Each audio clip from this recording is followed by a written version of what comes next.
स्वागत है आप सभी का हमारे यूट्यूब चैनल फिजिक्स क्लासेस में। आज फिर से हम उपस्थित हैं एक नए चैप्टर एनसीईआरटी का। हमारा नया चैप्टर है केमिस्ट्री का चैप्टर नंबर 2, अम्ल, क्षारक एवं लवण। इसके हम जो एनसीईआरटी के एक्सरसाइज है इसके क्वेश्चन आंसर देखने वाले हैं। तो मैंने आपको बताया हुआ है एनसीईआरटी का क्या महत्व होता है। जितने भी कंपटीशन के एग्ज़ाम होंगे, आपका 10th का 12th का जो भी पेपर बनते हैं, सब डायरेक्ट एनसीईआरटी के क्वेश्चन आ जाते हैं। उसमें एनसीईआरटी के बिल्कुल सिंपल सारा का सारा क्वेश्चन रखा हुआ आपको मिलेगा। अब आप बोर्ड के एग्ज़ाम देने वाले हैं तो इस बोर्ड के एग्ज़ाम में भी आपको यहाँ से डायरेक्ट कई क्वेश्चन देखने को मिलेंगे। तो एनसीईआरटी बहुत ज़्यादा इंपॉर्टेंट होती है, आपको ज़रूर पढ़ना होता है। हर क्लास के लिए एनसीईआरटी कंपलसरी होती है अगर आपको अच्छे नंबर सिक्योर करने हैं। तो हम क्या देखने वाले हैं आज चैप्टर नंबर 2। हमारा चैप्टर नंबर 2 है एनसीईआरटी का अम्ल, क्षारक एवं लवण। देखते हैं इसकी एक्सरसाइज।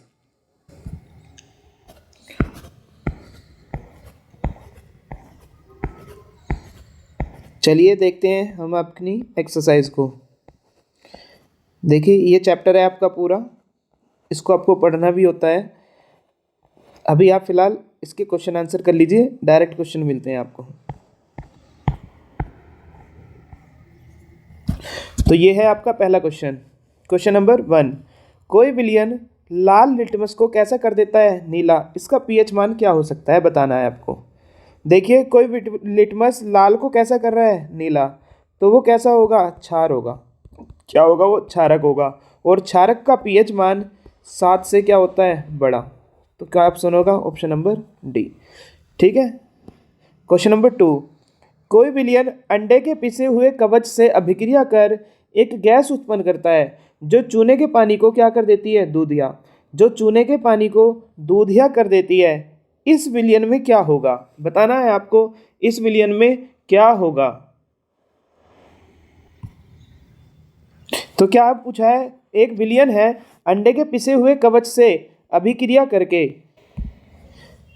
एक गैस उत्पन्न करता है जो चूने के पानी को क्या कर देती है, दूधिया।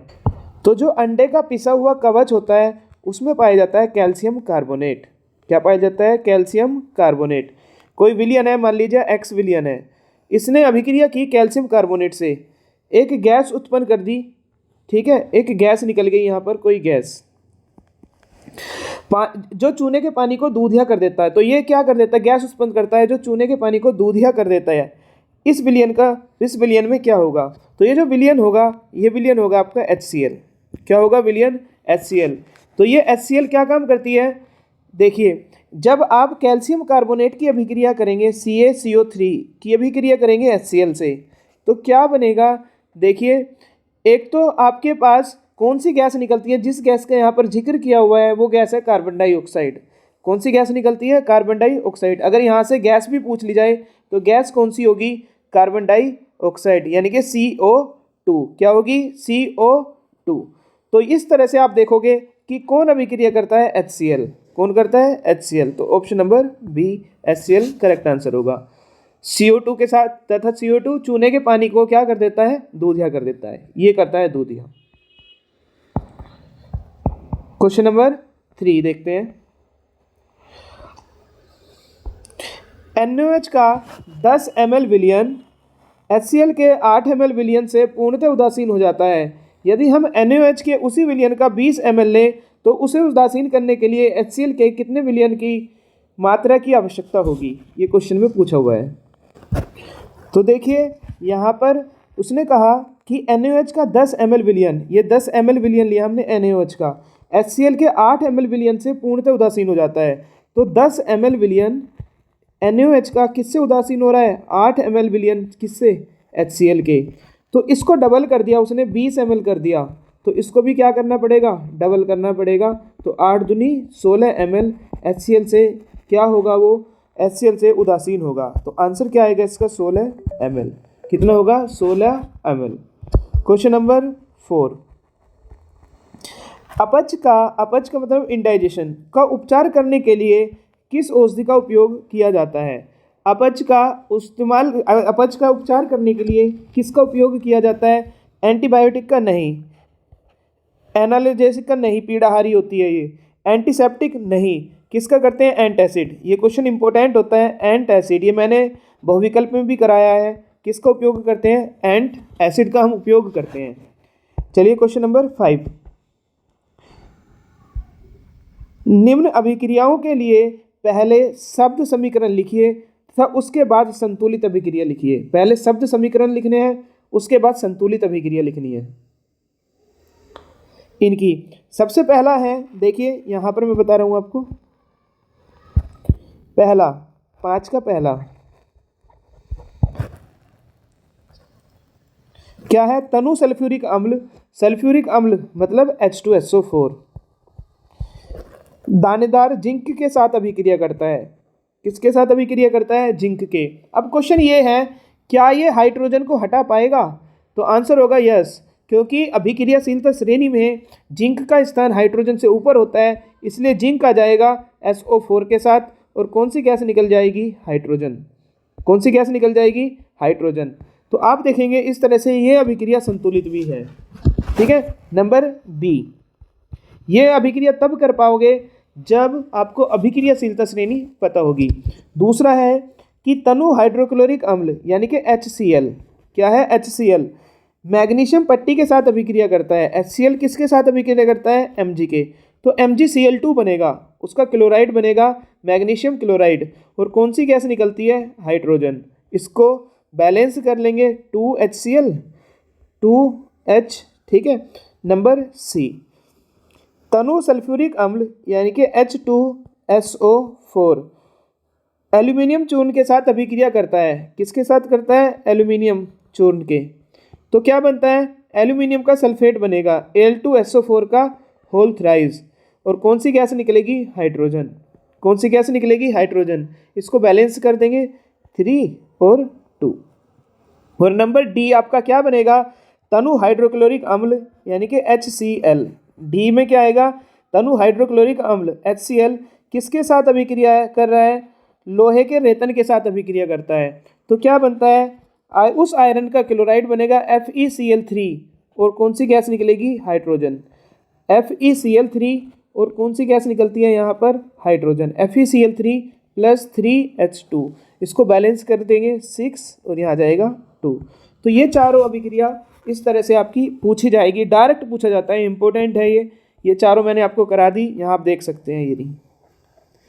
ठीक है। चलिए नेक्स्ट क्वेश्चन, क्वेश्चन नंबर 6 देखते हैं। क्वेश्चन नंबर 6, क्वेश्चन नंबर 6 कह रहा है एल्कोहल व ग्लूकोज जैसे यौगिक में भी हाइड्रोजन होते हैं, लेकिन इनका वर्गीकरण अम्ल की तरह नहीं होता एवं क्रियाकलाप द्वारा इसे साबित कीजिए। बताना है कि जो एल्कोहल होता है और ग्लूकोज होता है इनमें भी हाइड्रोजन होते हैं, लेकिन इनका वर्गीकरण अम्ल की तरह नहीं होता। मतलब जो एल्कोहल होते हैं जैसे C2H5OH या ग्लूकोज होते हैं C6H12O6, इनमें भी H पाया जाता है, लेकिन ये अम्ल नहीं होते।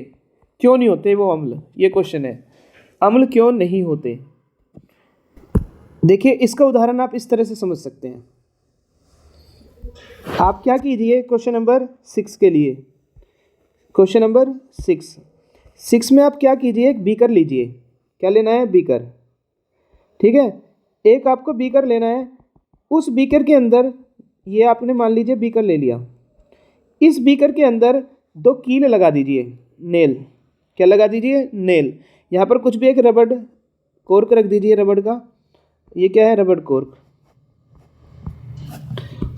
और अब आप क्या करेंगे, इसके ऊपर 2 नेल्स लगा दीजिए, आयरन के छड़ वगैरह लगा दीजिए और इसमें विद्युत धारा प्रवाहित कराइए।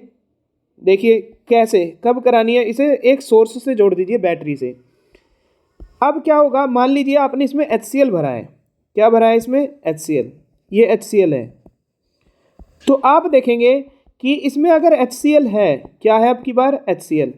तो आप देखोगे कि इसके अंदर विद्युत धारा प्रवाहित होने लगी। विद्युत धारा प्रवाहित होने लगी। क्यों होने लगी? क्योंकि इसमें क्या हुआ कि जो HCl था वो ब्रेक हो गया किसमें? H आयन में और Cl आयन में। तो H आयन का मतलब ये क्या है? एसिड है। क्या है? एसिड है, यानी कि अम्ल है। कैसा है? अम्ल। अब यही एक्सपेरिमेंट अगर आपने इसमें भरा ग्लूकोज, क्या भर दिया? ग्लूकोज, और ग्लूकोज भरने पर देखा क्या इसमें भी विद्युत धारा प्रवाहित, HCl की जगह क्या भर दिया, ग्लूकोज, तो देखा क्या विद्युत धारा प्रवाहित हुई है, नहीं। अल्कोहल भरा, फिर देखा क्या विद्युत धारा प्रवाहित हुई है, नहीं हुई। इसका मतलब ये हुआ कि जितने भी आपके एसिड होते हैं, क्या होते हैं, एसिड, जितने भी आपके पास एसिड होते हैं वो सभी एसिड H आयन कंटेन करते हैं, उसके अंदर क्या होते हैं, H आयन। लेकिन जितने भी H आयन होते हैं वो सब एसिड होते हैं, ये जरूरी नहीं है।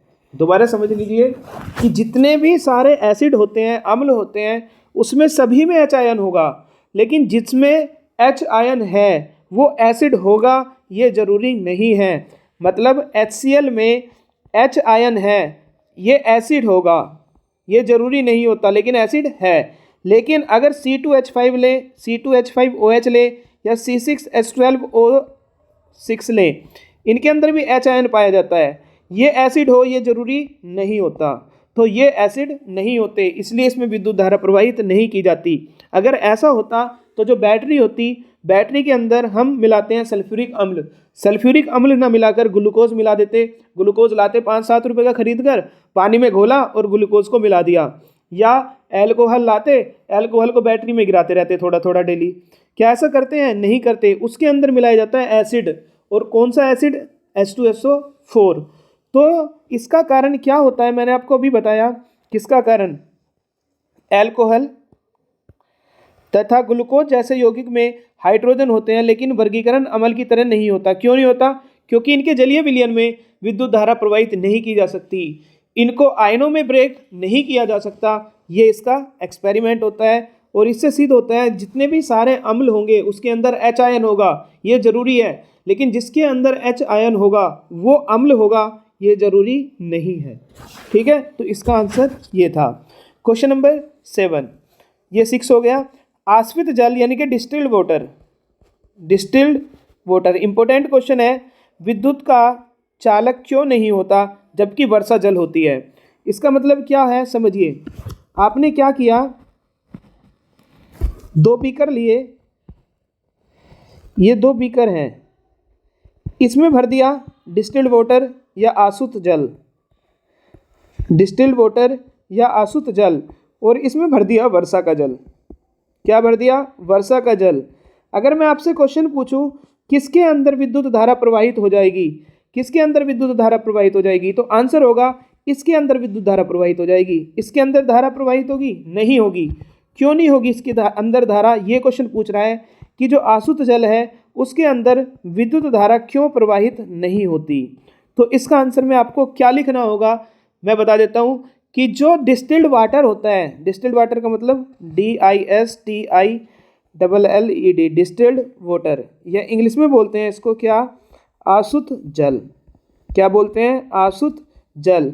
आपको लिखना है कि जो डिस्टिल्ड वाटर होता है वो जल का प्योर फॉर्म होती है, जल का क्या होता है, शुद्ध रूप, शुद्ध रूप। इसलिए ये आयनों में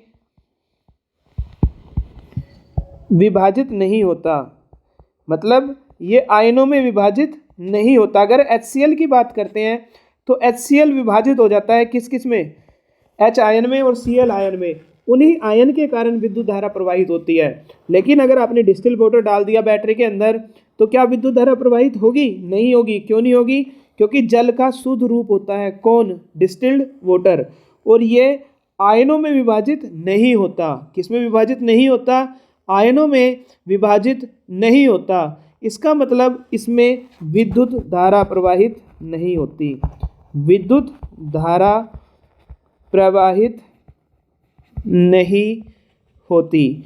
इसके अपोजिट अगर मैं बात करूं किसकी, वर्षा के जल की, किसकी बात करता हूं, वर्षा के जल की, तो जो वर्षा का जल होगा, वर्षा का जल, ये अशुद्ध फॉर्म होती है या इम्प्योर या मिक्सचर फॉर्म होती है। अशुद्ध रूप होता है किसका, जल का।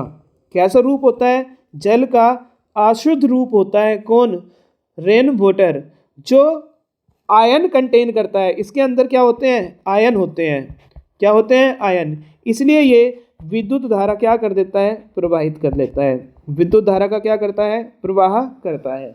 तो हमने यहाँ पर दो क्वेश्चन देखे कि डिस्टिल्ड वाटर में विद्युत धारा प्रवाहित नहीं होती। क्यों नहीं होती? क्योंकि वो जल का शुद्ध रूप होता है, अपने आयनों में विभाजित नहीं होता, और विद्युत धारा आयनों के कारण ही तो प्रवाहित होती है, तो विद्युत धारा प्रवाहित नहीं होती। जबकि वर्षा का जल अशुद्ध रूप में होता है, जल का अशुद्ध रूप होता है।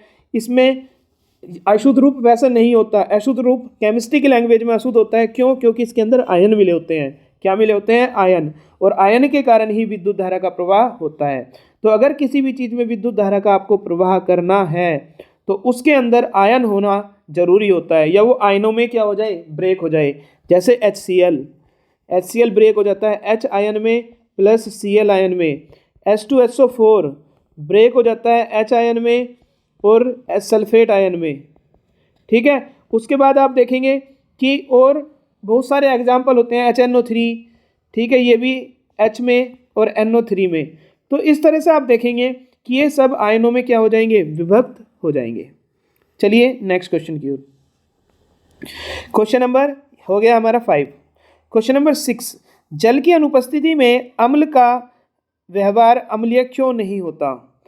दोबारा पढ़िए, जल की अनुपस्थिति में अम्ल का व्यवहार अम्लीय क्यों नहीं होता? मतलब जो अम्लीय गुण शो करेगा वो जल के साथ ही क्यों करता है, इसका आंसर आपको देना है। क्वेश्चन नंबर क्या है? 8 है। क्वेश्चन नंबर 8 है।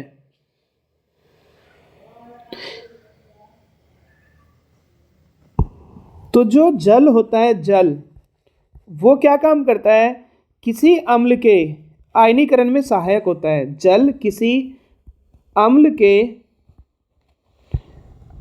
आयनीकरण में सहायक होता है। और इससे कौन सा आयन उत्पन्न होता है? H3O+। इसको बोलते हैं हाइड्रोनियम आयन। क्या बोलते हैं? Hydronium ion. क्या होता है? उत्पन्न। कौन सा आयन उत्पन्न होता है? हाइड्रोनियम आयन क्या होता है? उत्पन्न होता है। इसलिए जल की अनुपस्थिति में क्या होता है कि किसी भी अम्ल का अम्लीय व्यवहार क्या नहीं होता, अम्लीय व्यवहार शो नहीं होगा। आपको अगर अम्लीय व्यवहार देखना है तो उसकी जल के साथ अभिक्रिया आपको जरूर करनी होगी। ठीक है। तो ये आपका क्वेश्चन नंबर 8 का answer. Question number 9। Question number 9 देखेंगे, 5 विलयन है ABCDE की जब, देखिए 5 विलयन है ABCDE, जब सार्वत्रिक सूचक से जांच की जाती है तो पीएच मान कितने आ गए?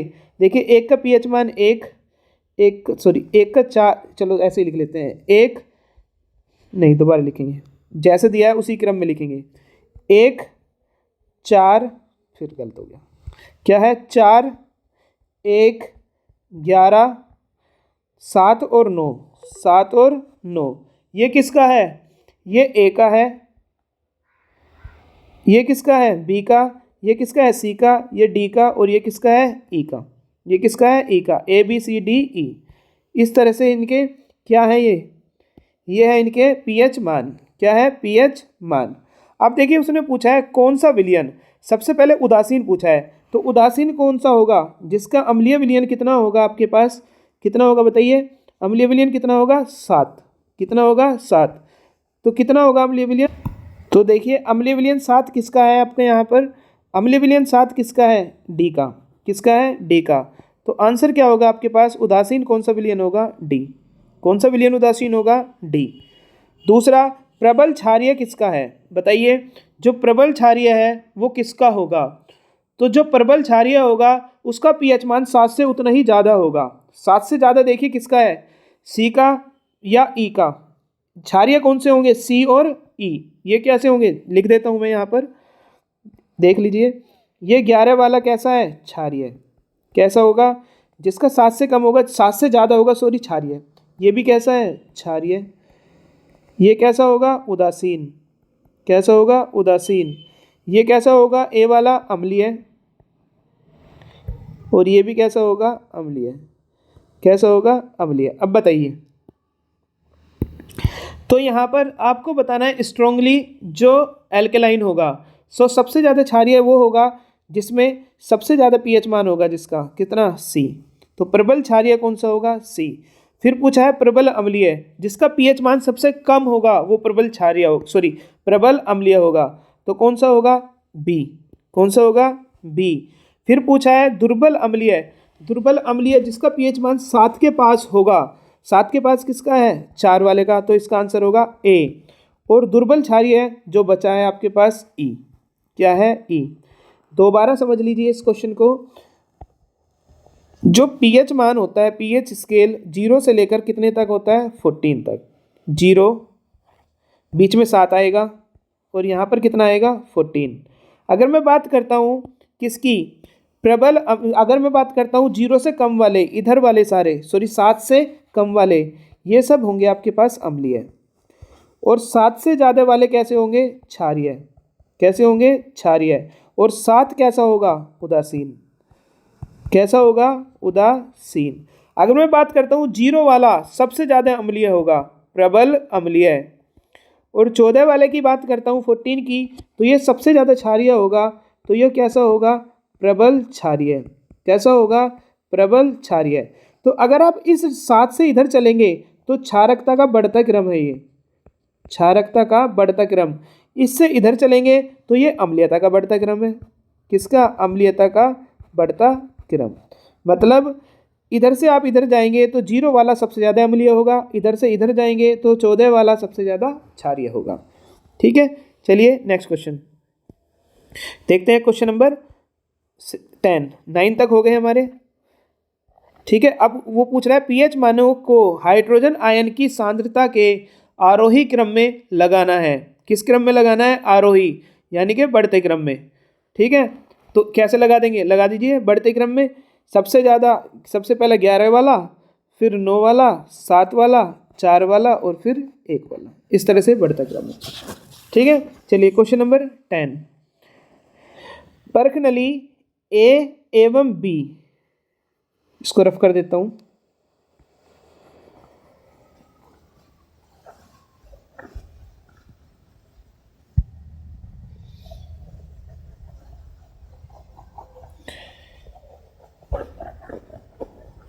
ये है परख नली ए और बी में समान लंबाई की मैग्नीशियम की पट्टी लीजिए।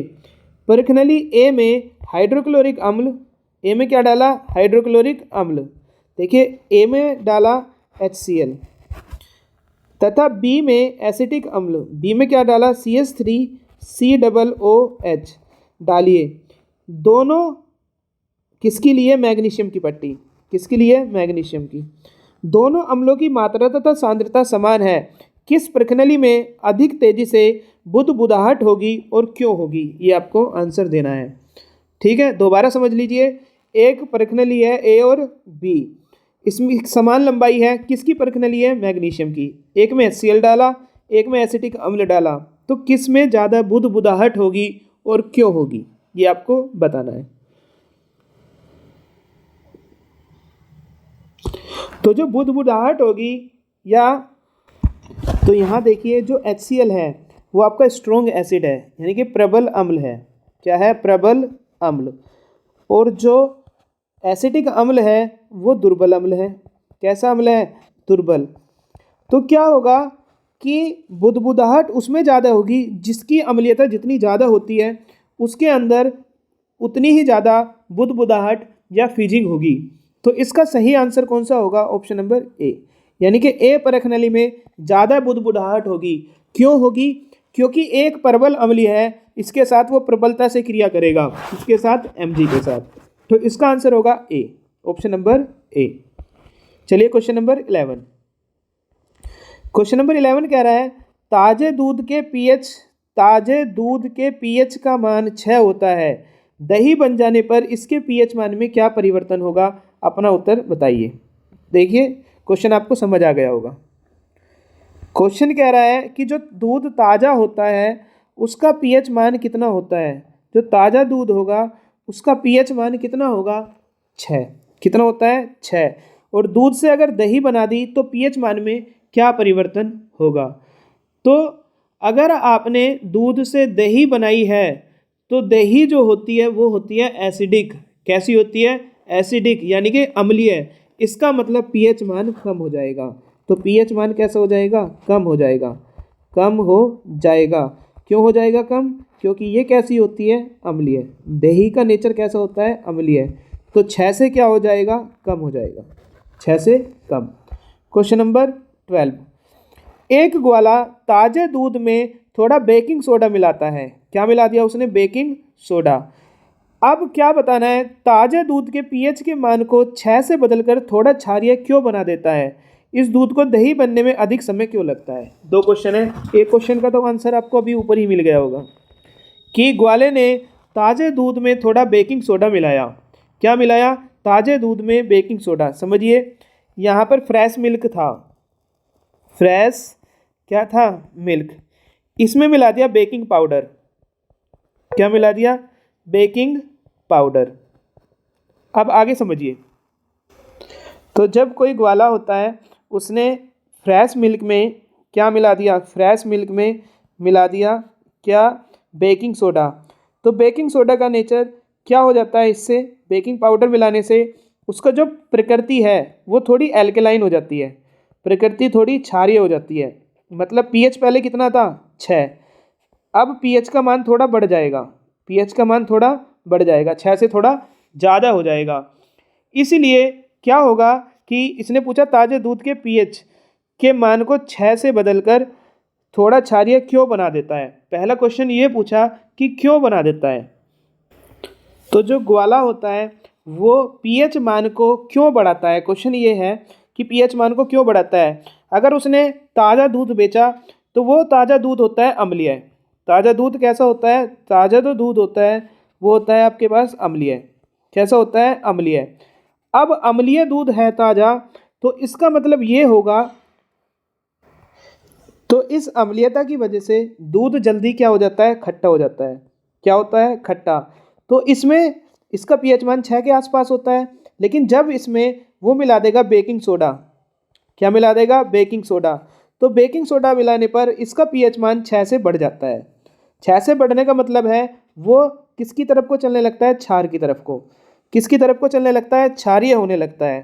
तो क्यों मिलाता है? उसके ज़्यादा समय तक उसको संरक्षित रखने के लिए क्या करता है? वो उसमें क्या मिला देता है? थोड़ा बेकिंग सोडा मिला देता है। क्षारीय क्यों बन जाता है ये मैंने आपको बता दिया। अब क्या होता है कि दूसरा क्वेश्चन है, इस दूध को दही बनने में अधिक समय क्यों लगता है? क्यों? क्योंकि जो पीएच मान होता है दही का वो 6 से कम आएगा। अब हमने बढ़ा दिया इसको, 6 से ज़्यादा कर दिया, 6.5 कर दिया, करना 6 से कम है। तो अब क्या होगा? थोड़ा टाइम लगेगा इसको कम पीएच मान तक आने के लिए। तो इसका आंसर ये होगा। चलिए नेक्स्ट क्वेश्चन देखते हैं।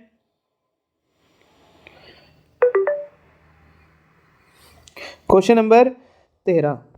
प्लास्टर ऑफ पेरिस को आर्द्र रोधी बर्तन में क्यों रखा जाना आवश्यक है? इसकी व्याख्या कीजिए। देखिए, अगर आपने प्लास्टर ऑफ पेरिस का फॉर्मूला होता है CaSO4 इंटू हाफ H2O। इसको आर्द्र रोधी बर्तन में नहीं रखा, मतलब ऐसी जगह पर रख दिया जहाँ पर नमी है। तो ये क्या काम करता है? नमी से अभिक्रिया करेगा, यानी कि पानी से अभिक्रिया करेगा, और CaSO4 इंटू 2H2O क्या बना लेगा? जिप्सम बना लेगा। क्या बना लेगा? जिप्सम। और जिप्सम इतना कठोर पदार्थ होता है, इतना कठोर पदार्थ होता है कि इससे बचाने के लिए हम इसको एयर टाइट कंटेनर में रखते हैं, आर्द्र रोधी बर्तन में। अगर नहीं रखोगे तो ये क्या करेगा? पानी से अभिक्रिया करके क्या बना लेगा? जिप्सम। और जिप्सम बहुत ज़्यादा क्या होता है? ठोस होता है, हार्ड होता है। कैसा होता है? हार्ड या कठोर। कैसा होता है? कठोर। ठीक है, क्वेश्चन नंबर 13 हो गया। 14, उदासीनीकरण अभिक्रिया क्या है? तो जब अम्ल और क्षार 14 अम्ल और क्षार की अभिक्रिया कराई जाती है तो क्या बनता है? लवण और जल बनते हैं। ये अभिक्रिया कहलाती है उदासीनीकरण। इसका आप एग्जाम्पल दे सकते हैं। HCl एक अम्ल है, हाइड्रोक्लोरिक अम्ल। NaOH एक क्षार है, सोडियम हाइड्रोक्साइड। इसकी अभिक्रिया करेंगे तो क्या बनेगा? NaCl। और OH और H क्या बना लेगा? H2O। तो ये क्या बन गया, एक लवण जिसका नाम है सोडियम क्लोराइड। क्या है, सोडियम क्लोराइड। और क्या बना है, जल। तो ये अभिक्रिया आपकी कहलाती है क्या, उदासीनीकरण अभिक्रिया। क्वेश्चन नंबर 15, धोने का सोडा एवं बेकिंग सोडा के दो दो उपयोग। एक है धोने का सोडा, धोने का सोडा, और दूसरा क्या है, बेकिंग सोडा। धोने का सोडा और बेकिंग सोडा दोनों के क्या क्या, धोने का सोडा कपड़े धोने के काम आता है, कपड़े धोने में। एक जल की स्थायी कठोरता को दूर करने में, जल की स्थायी कठोरता को दूर करने में, दूर करने में। और बेकिंग सोडा के क्या उपयोग होते हैं, दो। बेकिंग सोडा की ये जो अग्नि रोधक यंत्र होता है उसमें प्रयुक्त होता है, और दूसरा आप लिख सकते हो बेकिंग पाउडर बनाने में यूज होता है, बेकिंग पाउडर बनाने में यूज होता है। ठीक है, तो ये यूज इसके, ठीक है। तो ये चैप्टर आपका कंप्लीट होता है, 15 क्वेश्चन थे इसमें। इसके बाद हम नया चैप्टर स्टार्ट करेंगे। आपको ज़रूर पढ़ना है, जे एनसीईआरटी के क्वेश्चन जरूर सोल्व करके जाने हैं पेपर से पहले, आपको डायरेक्ट कई क्वेश्चन देखने को मिलेंगे। ठीक है, धन्यवाद।